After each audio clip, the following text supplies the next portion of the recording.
To rapid intraoperative meiosis and iris prolapse by Dr. Kumar. In the onset, I'd like to thank Dr. Sudeep Das for this opportunity to me. I'm going to talk about two cases. One was a 60-year-old gentleman, a Victerctomised eye, and has on treatment for prostate. So I put in a Malugan ring because the pupil was coming down, and I thought it's a straightforward case, and it behaves very, very differently. So what are the tricks here is what I'm going to tell you. So as you saw that one of the loops just went behind the iris. So I got it out, and I then wanted to engage the other one too. So always go through the side port, either use a Krugner's hook. I'm using a Bessett's Y or a Sinskey hook. Both of these are not right instruments to use. So I'm just going and making sure that I hold on to the loop and then engage the iris. So I got 4 loops onto the iris already, and this is the subincisional one which I want to engage the iris. This is fine, it goes okay. And now as soon as I enter the eye with the phaco probe, because a little bit of phacoemulsification has happened, eye obviously is still remaining, lens implantation, and see what really happens. So when I go in with the phaco probe, you can see that the pupil actually dilates, okay, and the loops try to come out. So this is because the eye is vitrectomized. There are 2 options here that you have, and I was not that experienced then, and this is an older video. One is to reduce the bottle height. So if you reduce the bottle height, this will not happen. And some is also suggesting that you can put intracameral pilocarpine. If you put a little bit of pilocarpine, that will actually hold on to the loops of the Malugan ring, and this will be prevented. Anyway, got away with it. I reduced the bottle height and started phacoemulsification and decided to finish the nucleus removal.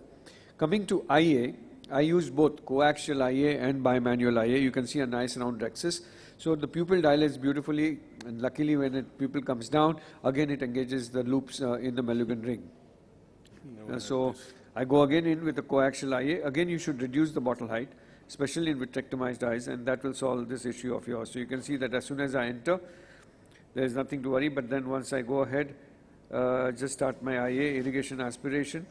And coming to the subincisional cortex, that is the tricky part. So I like to use this coaxial 45 degree. Don't forget that one of the loops has gone behind. So you can see at this stage that that loop has gone behind. So this has really happened here, but really there is nothing much to worry. We get the loop out. Once the loop is out, again it has gone behind. You can see that the loop has gone behind. But once it goes behind, what you can do is use a Bessett's Y. So that's what I'm doing. Get it anterior and then again engage the iris. That is the other way of doing the same thing, and that works quite well. So here you can use 2 Bessett's Y and make sure that it is brought anteriorly. Once it is brought anteriorly, inject a viscoelastic.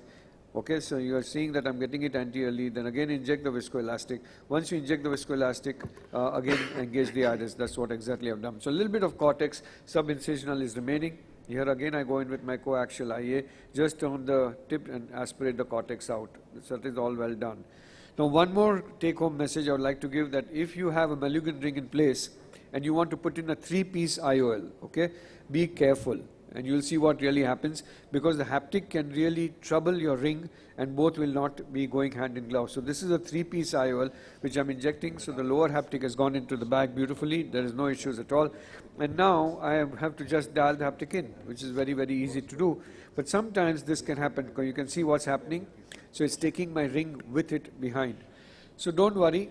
Luckily, it's not into each other, so there is nothing much to worry, but just to tell you that this can happen in injecting a 3-piece IOL when you have a Malugan ring in place.